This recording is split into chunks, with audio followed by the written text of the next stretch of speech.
Hey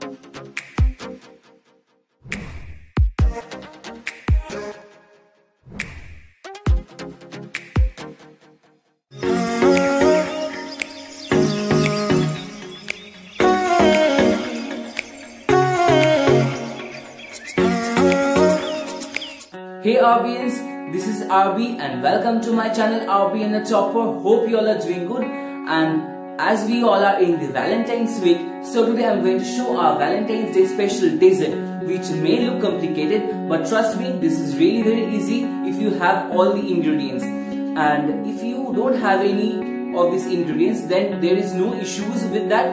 You can innovate with your wish.